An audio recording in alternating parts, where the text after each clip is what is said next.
How's it going? It is all the news all the time. My name is Adam, and I've got some interesting news coming out today from Deadline, and it's an interview from Disney boss Bob Chapek, and he's outlining his vision of putting together streaming services with the physical theme parks, and he's responding to questions about wokeness. Is Disney too woke? Is it not woke enough, perhaps? And reflecting on lessons from Florida Gauntlet. So let's have a little look. We've got Disney boss Bob Chapek, and he's outlined his vision of blending the company's potent streaming operations, which is doing great business at the moment, taking on hundreds of millions of new subscribers, opening up into markets like India with the Premiership cricket as well, sports as well. So it's got a very strong streaming operation, and it's got its thriving theme park business. So these two things are generating massive revenue for Disney at the moment, in the realms of something like $70 billion a year in terms of global revenue. But he's saying in order to deliver a more customized and personalized consumer experience, they're going to try and put the two things together. It's the physical and the digital aspects of your Disney lifestyle, as if I've got a Disney lifestyle, coming together, he said, during a half-hour sit down at the Wall Street Journal's Tech Live conference. If you're on Disney Plus, we should be aware, assuming you give us the permission to have that awareness, of what happened when what you experienced, what you liked the last time you visited a park, and vice versa. When you're in a park, we should know what your viewing habits are on Disney Plus.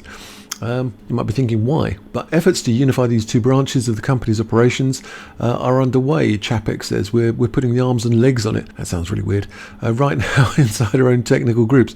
What we're trying to do is build a toolbox of utilities that can then be used by our creators at Disney, Pixar, Marvel and Lucas, who then take these utilities and use them to tell stories in a more customized and personalized way according to your interest. Sounds like personalized adverts, but it also sounds a bit vague and ethereal, so we'll have to see what the concrete reality of it is. In a scenario which is Disney's next generation of storytelling spin on the metaverse, so the example they're giving is someone who goes on the Pirates of the Caribbean ride in a theme park, for example, would then find Pirates of the Caribbean themed titles on their Disney Plus homepage. So I can see how that ties together. That works. The wide-ranging conversation also saw Chapek reflect on the tumultuous stretch of weeks earlier in the year when he and his management team found themselves whipsawed between internal discord and harsh public criticism by Florida Governor Ron DeSantis. On a related note, the Disney boss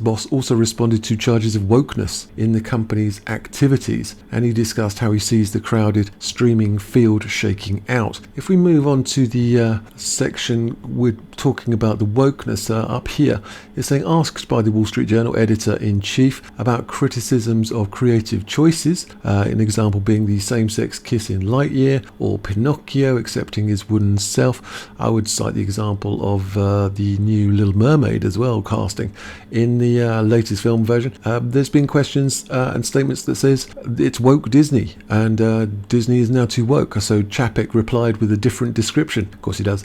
We want our content to reflect the rich, diverse world we live in, he said in a corporate speak sort of way. We live in a world now where everything seems to be polarized, but I think we want Disney to stand for bringing people together, he said in an anodyne way. Pressed by Murray, to be clear, you don't think Disney's too woke? The exec responded, I think Disney is a company that has survived for 100 years by catering to its audience, and it's going to thrive for the next 100 years by catering to its audience. So what does that actually mean? I mean, he's been asked directly, do you think Disney is too woke? And he's saying, I think Disney has survived by catering to its audience, and it's going to keep thriving by catering to its audience. So what is he saying? He's saying that the audience wants wokeness. That must be what he's saying. That must be what his research teams must be reporting. He must have research teams, right? I mean, it's a massive multi-billion-pound company that produces entertainment. It must have research teams. Like, how could it not? So they must be reporting that not only do people want more wokeness, but wokeness sells. And has that been evidenced in the films? I'm not sure. It has. But do I know more than the research teams? I don't think so. Very strange indeed. Let me know your thoughts, and let me know your thoughts on this in the comments. And you can always join the membership, and you can like and subscribe. And I find this kind of weird. Let me know. Well, I will catch you guys later.